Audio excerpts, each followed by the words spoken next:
वैमनस्यातून सराईत गुन्हेगार रंग्या उर्फ रंगनाथ जाधव याच्यावर दोघांनी गोळीबार केल्याची घटना काशीवाडी झोपडपट्टीत घडली। या गोळीबारातून रंग्या थोडक्यात बचावला। भर दुपारी गोळीबार झाल्याने परिसरात काही काळ तणाव निर्माण झाला होता। दरम्यान रंग्याच्या नातेवाईकांनी काशीवाडी पोलीस चौकीसमोर अंगावर रॉकेल ओतून आत्महत्येचा प्रयत्न केला।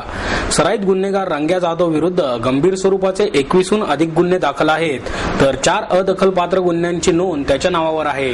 मंगळवारी दुपारी 4 वाजण्याच्या सुमारास तो संजय पाटोळे याच्याबरोबर दुचाकीवरून काशीवाडी झोपडपट्टीतील एका पतपेढीजवळून जात असताना मोटरसायकलवरून आलेल्या दोघांनी त्याच्यावर एक राऊंड फायर केला। रंग्याने ती गोळी चुकवली। दुचाकी तेथेच सोडून दोघेही वेगवेगळ्या दिशेने धावत सुटले। मारेकऱ्यांनी त्यांचा पाठलाग केला, मात्र गर्दी असल्याने त्यांनी तेथून पळ काढला। गोळीबाराची घटना घडल्याचे समजताच पोलीस उपायुक्त ज्ञानेश्वर फडतरे, गुन्हे शाखेचे राजेश बनसोडे, पोलीस निरीक्षक भानुप्रताप बर्गे, सतीश गोवेकर, सुनील देशमुख आणि खडक पोलीस ठाण्यातील अधिकाऱ्यांनी घटनास्थळी धाव घेतली। पोलिसांना घटनास्थळावरून एक पुंगळी मिळाली आहे। सन 2007 पासून रंग्याचे परिसरातील एका गटाबरोबर वैमनस्य आहे। पूर्व वैमनस्यातून ही घटना घडल्याचा अंदाज पोलिसांनी वर्तवला आहे। मारेकऱ्यांच्या मोटरसायकलचा नंबर आणि त्यांची नावे निष्पन्न झाल्याचे पोलिसांनी सांगितले। त्यांचा शोध घेण्याचे काम रात्री उशिरापर्यंत सुरू होते। गोळीबार झाल्यानंतर रंग्या जाधवच्या नातेवाईकांनी काशीवाडी पोलीस चौकीसमोर गर्दी केली। रेकॉर्डवरील नामचीन गुंड ज्याचं रेकॉर्ड असणार आहे पोलीसला, असा हा रंगनाथ मुंशी जाधव हा त्याच्या मित्रासह मोटरसायकलवरती जात होता। पाठीमागे हा बसलेला होता आणि त्याच दरम्यान काशीवाडीमधून पास होत असताना पाठीमागून मोटरसायकलवरून 2 इसम त्यांना पाठलागच करत होते। त्यांनी त्याच्यावरती फायर केला, परंतु त्याच्यामध्ये ती गोळी जी आहे कुणालाही लागली नाही, त्याच्यामध्ये कुणी जखमी नाही। त्यानंतर जाधव ज्या गाडीवरती होतं ती गाडी स्लिप झाली, पडली, त्याचा बॅलन्स गेला आणि त्याच्यानंतर ते पळून गेलेले आहेत। आणि जे असेलंट होते, जे आरोपी जे आहेत दोघं, ते सुद्धा नंतर ते मोटरसायकलवरून तसे ते तिकडून निघून गेलेले आहेत। तर ही साधारण घटना आहे। पार्श्वभूमी यांना जे आहे ते क्रिमिनल रेकॉर्ड आहे। आरोपींची जी माहिती मिळते त्यांचं सुद्धा पूर्व रेकॉर्ड आहे आणि याच्यातील जो फिर्यादी आहे किंवा रंगनाथ जाधव जो आहे, डिसेंबरमध्ये हवेली पोलीस स्टेशनच्या हद्दीमध्ये याच्यावरती अटॅक झालेला होता। त्यामध्ये त्याचा उजवा हात पूर्ण तुटला गेलेला होता। अशा प्रकारची पार्श्वभूमी असणारा हा रेकॉर्डचे गुन्हेगार याच्यावरती अटॅक झालेला आहे। मी सुरेखा खंडाळे, सेल झोपडपट्टी अध्यक्ष आहे। इथून जे गोळीबार झाली, आमचे नगरसेवक 10 मिनिटं अगोदरच इकडे गेले। जर त्यांना लागलं असतं तर केवढ्यात गेलं असतं, लहान मुलांना लागलं तर केवढ्यात गेलं असतं। हे पोलीस खातं गप का बसतं, काय करतं? इथं बी एक मर्डर झाला, ह्याच्या पहिलं पण झालेलं आहे। इथं बी लहान मुलगा 2 तलवारी घेऊन आले मुलं, लहान पोराला लागलं 5 वर्षापूर्वी। गरीबाचा मुलगा होता, तो पण वारलं पोटात तलवार लागून। मग 2 नंबर धंदे चालू ओपनली। मग हे पोलीस खात्याला किती वेळा धुरे साहेबांना आम्ही विनंती करायची, किती वेळा त्यांना निवेदन द्यायचं? मग असंच चालणार का? काशीवाडीत लहान लहान पोरं आहेत, त्यांनी काय करायचं? राजा परांजपे प्रतिष्ठानच्या वतीने आयोजित राजा परांजपे महोत्सवात परांजपे यांच्या आठवणींना उजाळा देण्यात आला। या प्रसंगी नाट्यगीतांवर आधारित नाट्यरंग या कार्यक्रमाचे आयोजन करण्यात आले होते। परांजपे यांची कारकीर्द नाटक कंपनीत ऑर्गन वादनापासून झाली, त्यामुळे त्यांची नाटकांची नाळ प्रथम जोडली गेली होती।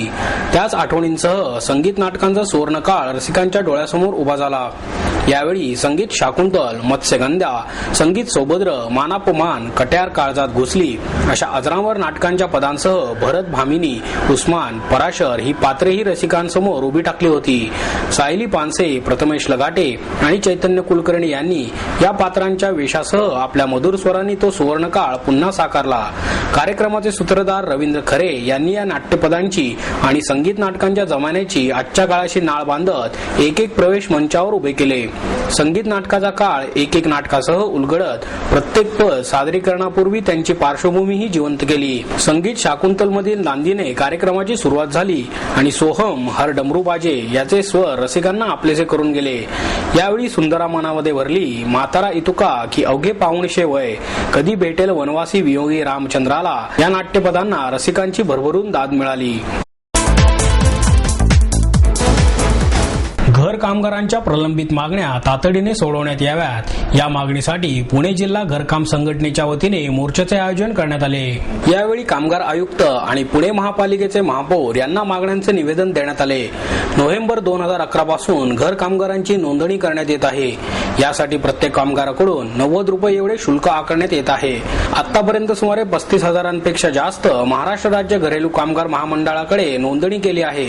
मात्र या कामगारांना ओळखपत्र देण्यात आलेले नाही. हे ओळखपत्र तातडीने देण्यात यावे अशी मागणी संघटनेच्या वतीने यावेळी करण्यात आली. याशिवाय नाव नोंदणीसाठी जी बायोमेट्रिक नाव नोंदणी पद्धत आहे त्यासाठी प्रत्येक कामगाराला 12 ते 15 मिनिटांचा वेळ लागतो. त्यामुळे मर्यादित नाव नोंदणी होते. ही पद्धत खर्चिक आणि वेळखाऊ असल्याने ती रद्द करण्यात यावी. कामगारांना संरक्षणासाठी LIC वाटाघाटी करून त्यांची जनश्री विमा पॉलिसी उतरवण्यात यावी आणि ज्या दिवसापासून कामगारांची नोंदणी होईल त्या दिवसापासून कामगाराला या योजनेचा लाभ मिळावा.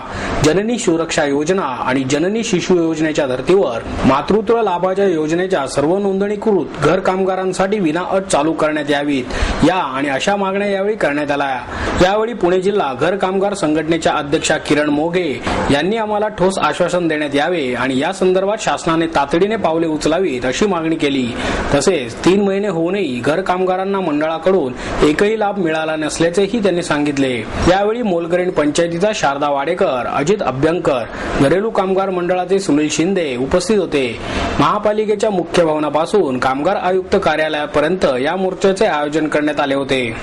पुणे जिल्हा घरकाम संघटनेचा महिलेला पेन्शन, घरकाम करणाऱ्या मोलकरींना पेन्शन, घरकाम करणाऱ्यांना मोलकरींना पेन्शन, हम सब आम्हाला पेन्शन, आम्हाला पेन्शन. पुढे पुढे चालत जिल्हा मोलकरीण पंचायतीचा, पुणे जिल्हा कृती समिती घरकाम करणाऱ्या महिलांचा हम सब आम्हाला विमा संरक्षण, कामगारांना पेन्शन, पेन्शन आमच्या हक्काची, संरक्षण, आम्हाला विमा संरक्षण, आम्हाला पेन्शन.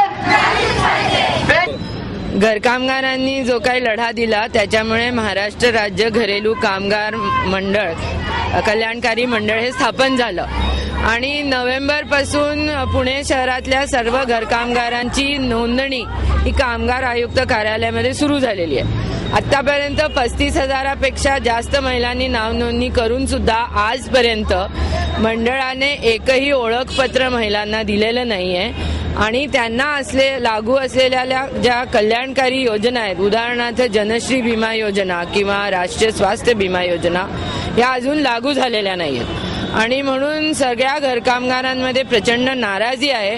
ही नाराजी सरकारकडे आणि घरकामगार कल्याणकारी मंडळाकडे व्यक्त करण्यासाठी ओळखपत्र ताबडतोबीने द्या आणि आमच्याकडून जे 90 रुपये घेतलेले आहेत त्याच्या बदल्यात आम्हाला कल्याणकारी योजना लागू करा, याच्यासाठी आज आम्ही हा मोर्चा काढलेला आहे.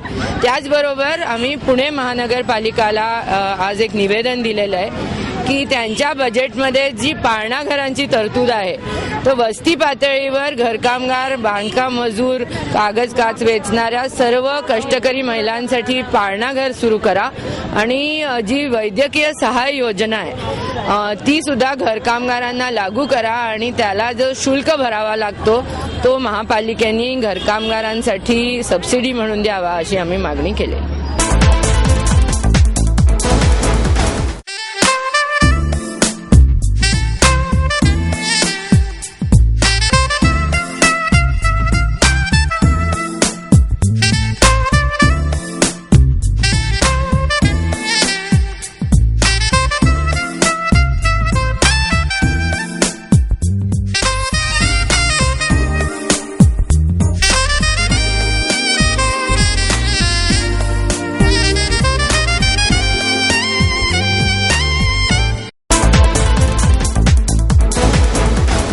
कृषी क्षेत्राला चालना देण्यासाठी राज्य शासन खाजगी उद्योजकांच्या भागीदारीत येत्या 5 वर्षात 1000 कोटी रुपये गुंतवणार आहे, अशी माहिती कृषी आणि पणन मंत्री राधाकृष्ण विखे पाटील यांनी दिली. राज्य कृषी पणन मंडळ, राज्य वकार महामंडळ आणि प्रवरा फळे भाजीपाला उत्पादक आणि प्रक्रिया खरेदी विक्री सहकारी संस्था यांच्या वतीने सुरू करण्यात आलेल्या पब्लिक प्रायव्हेट पार्टनरशिप तत्वावरील साई प्रवरा अॅग्रो प्रोसेसिंग पार्कसाठी आयोजित गुंतवणूकदार परिषदेचे उद्घाटन विखे पाटील यांच्या हस्ते करण्यात आले. यावेळी कृषी आणि पणन विभागाचे प्रधान सचिव डॉक्टर सुधीर कुमार गोयल, कृषी उद्योग विकास महामंडळाच्या कार्यकारी संचालक नीता राजीव लोचन, महाराष्ट्र कृषी स्पर्धात्मक प्रकल्पाचे कार्यकारी संचालक दादासाहेब झगडे, पशुसंवर्धन आयुक्त Eknath Dawale, industrial development bank of इंडियाचे अभय बोगारीवार, राज्य वखार महामंडळाचे कार्यकारी संचालक विश्वास भोसले, डॉक्टर किशोर तोष्णीवाल आदी उपस्थित होते. विखे पाटील म्हणाले, कृषी क्षेत्राला चालना देण्यासाठी राज्य शासन खासगी उद्योजकांच्या भागीदारीत आगामी 5 वर्षात 1000 कोटी रुपयांची गुंतवणूक करणार असून याकरता खासगी गुंतवणूकदारांना सुविधा पुरवण्यात येणार आहेत. शेतकऱ्यांनी पिकवलेल्या फळे, भाजीपाला यांना बाजारपेठा मिळवून देणे यासाठी कृषी पायाभूत सुविधांसाठी खासगी गुंतवणूकदारांना आकर्षित करणे महत्वाचे आहे. कृषी व्यापार विषयक पायाभूत सुविधांसाठी खासगी गुंतवणूकदारांना अनुदानाबरोबरच आवश्यक त्या सुविधा उपलब्ध करून देण्यात येणार आहेत.